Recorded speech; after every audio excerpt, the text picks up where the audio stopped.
Hinduism एक religion जो कि एक साथ देता है, एक आस्था देता है, एक ऐसा रिलीजन जो कि सबसे पॉपुलर रिलीजन है पूरी दुनिया में, एक ऐसा रिलीजन जो कि सारे रिलीजन से कनेक्टेड है और एक ऐसा रिलीजन जिससे कई सारी कहानियाँ जुड़ी हुई हैं। हिंदुइज्म वही रिलीजन जिसमें अनेक देवी देवता हैं और वही एक रिलीजन जो कि काफ़ी सारी कंट्रोवर्सीज में भी रहा है। एक वही रिलीजन जिसने पिछले कुछ सालों में बहुत ज़्यादा राइज किया है और वही रिलीजन जिसको अब नष्ट किया जा रहा है, जिसको सिर्फ अब अपने मतलब के लिए यूज़ किया जा रहा है और इसको नुकसान पहुंचाया जा रहा है। तो चलो अब इस रिलीजन के राइज से लेकर इसकी डिस्ट्रॉइंग तक का सफ़र आपको इस डॉक्यूमेंट्री के थ्रू बताता हूँ।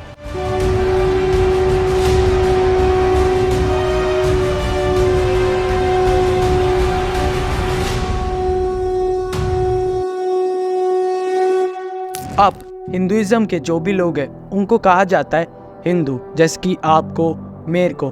तो ये जो हिंदू वर्ड है ये एक्चुअली आया था एक संस्कृत वर्ड से जिसका नाम था सिंधु। तो सिंधु वर्ड से आया हुआ है ये वर्ड हिंदू। अब हिंदुइज्म की शुरुआत एक्चुअली हुई कहाँ से थी?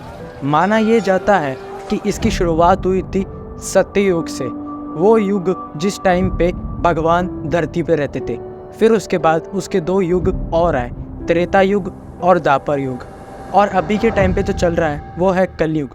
तो हिंदुइज्म तब से चलता आ रहा है पर इसकी एग्जैक्ट डेट किसी को नहीं मालूम। पर ये रिलीजन अभी इतना राइज पे क्यों आया है जानते हैं। तो ये कहानी शुरू होती है कलयुग की स्टार्टिंग से, जहाँ पे काफ़ी सारे रिलीजन्स थे। पर बेसिकली ये जो हिंदू रिलीजन है ये एसोसिएट होता है इंडिया से। तो वो एक टाइम जब कलयुग की स्टार्टिंग में सब लोग इस रिलीजन में खूब मानते थे, काफ़ी सारी रिलीजियस प्रैक्टिस भी करते थे। कुछ लोग तो इस रिलीजन के होने पर भी प्रश्न करते थे, पर ज़्यादातर लोग इसमें मानते थे और बहुत अच्छे अपने दिल से इसमें मानते थे। पर फिर आई ये जेनजीज की जनरेशन, जो कि पहली जनरेशन थी जो कि अपने रिलीजन से थोड़ा दूर थी, कम इंटरेस्टेड थी अपने रिलीजन को लेकर।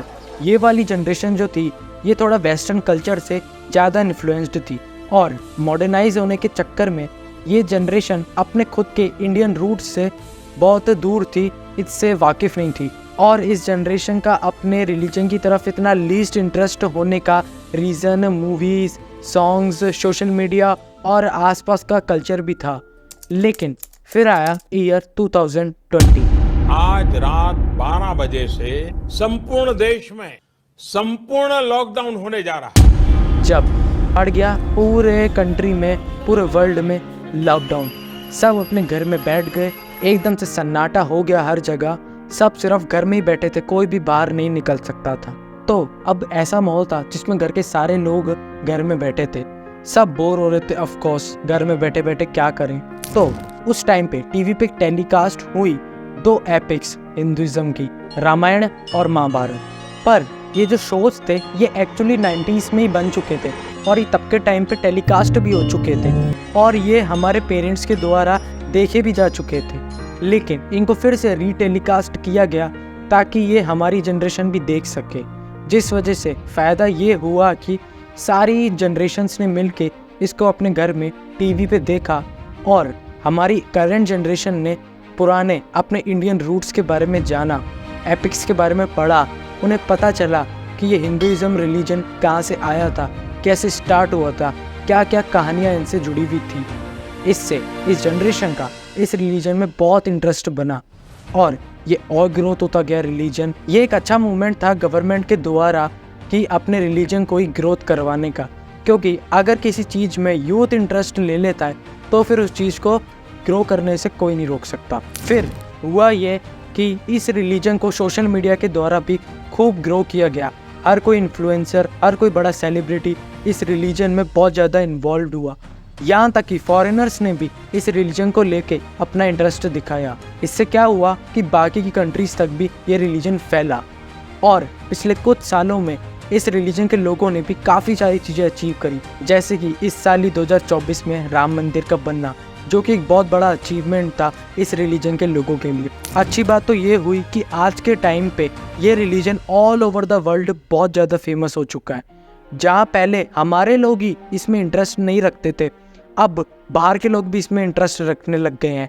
जिस वजह से पिछले कुछ सालों में इसने खूब राइज करा है। पर फिर एक टाइम आया जब लोग इस रिलीजन को नष्ट करने में लग गए और इसका यूज़ करने में लग गए, और वो कोई और लोग नहीं बल्कि अपने ही लोग थे। जैसे कि देखा ही होगा आज के टाइम पे काफ़ी सारे इन्फ्लुएंसर्स हैं जो भगवान श्री राम के नाम पे अपना धंधा करते हैं। उनका नाम लेके गाली गलौज करना, लड़कियों का डिसरिस्पेक्ट करना, खुलेआम गुंडागिरी करना, और अब भगवान का नाम लेने पे वो इजीली वायरल भी हो जाते हैं।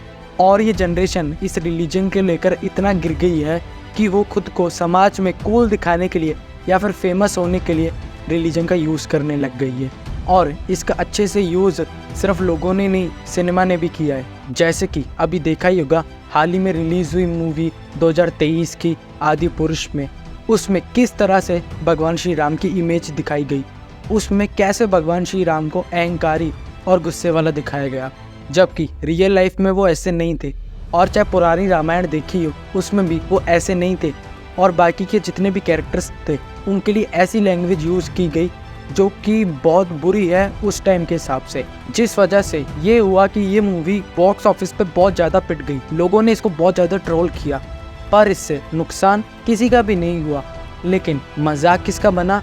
हमारे हिंदू धर्म का। और अभी एक रिसेंटली न्यूज़ आई है कि रामायण पे एक और मूवी बन रही है जिसमें माँ सीता के रोल के लिए अप्रोच किया गया है अंजलि अरोड़ा को। अब तुम्हें पता ही होगा अंजलि अरोड़ा के पिछले पास्ट में क्या काम रहे हैं, ये देख के तुम्हें याद आ ही गया होगा।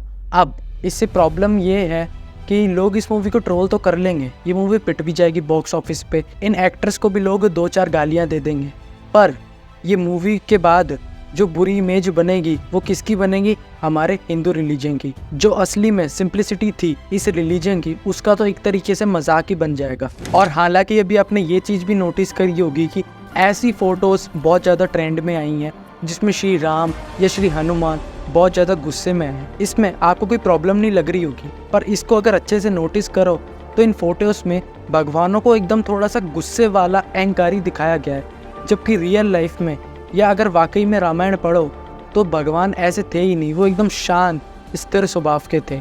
तो आज के टाइम पे ये जनरेशन भगवानों को भी एक तरह से ऐसी पोर्ट्रेट कर रही है जैसी वो खुद है, और हमें ऐसा लगता है कि बाकी के लोग हमारे रिलीजन के खिलाफ है।